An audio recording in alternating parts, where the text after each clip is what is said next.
So what made you decide to keep white shirts instead of blue shirts for the judge uniform this year? First, it's not a decision from me. It's from an entire administrative team, the community, input from parents, from students. There's a huge amount of research done before we make the decision, so that once it was made, we move from there. But one of the reasons it's all white is if you look at the definition of a uniform, even in the Merriam-Webster's dictionary, it says unvarying in color.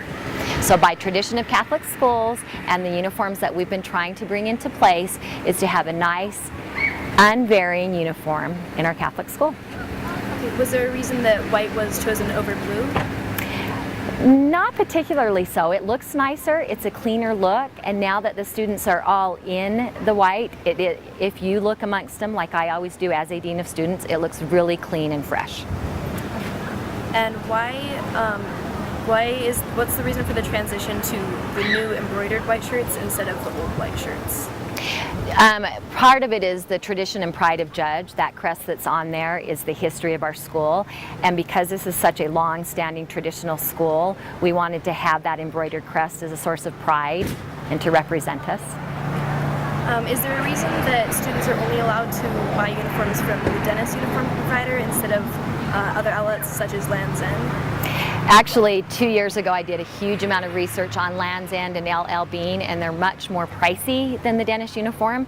I realize Dennis is not always the best option, but they wear well and they're more affordable than the other two venues that I looked at. And I even did some more research on ones that we don't hear about much, and it's very expensive.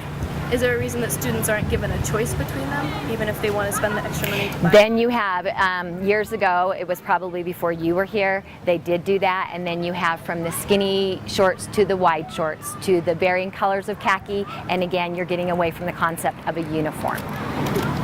Now we're going to move on to some other topics. So can you discuss how parking is handled at Judge this year?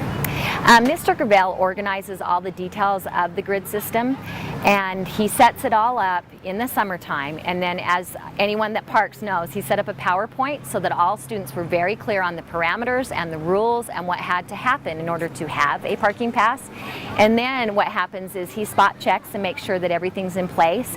He therefore at that point will send people that aren't following that to me, and I meet with them, or there's a parking fine if they're not parked in the right place, and so on. So he reports to me, and then I put it through Skyward. And are tickets issued by Mr. Gravel himself, or by the state, or by the city can issue a ticket, and the city does. If you are parked by a fire hydrant or in a driveway, the city issues that, and we can do nothing about that. He does not issue parking on the streets. He issues a fine if a student is parked in teacher parking before 3:30.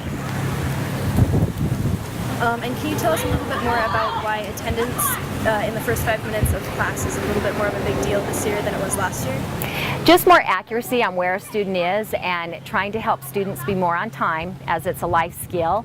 And teachers are really good about watching that, but sometimes we just want to make sure there have been a time or two, where is this student, and they hadn't gotten to class yet. So it's just an accuracy and bringing in more efficiency to each of the periods of the day. And what are your personal goals and hopes for this year? That's a good question. A positive year with no one getting into big trouble, and that everyone is following through. The uniforms, I think, look fantastic this year. It's the best year yet, and that everyone has a good year.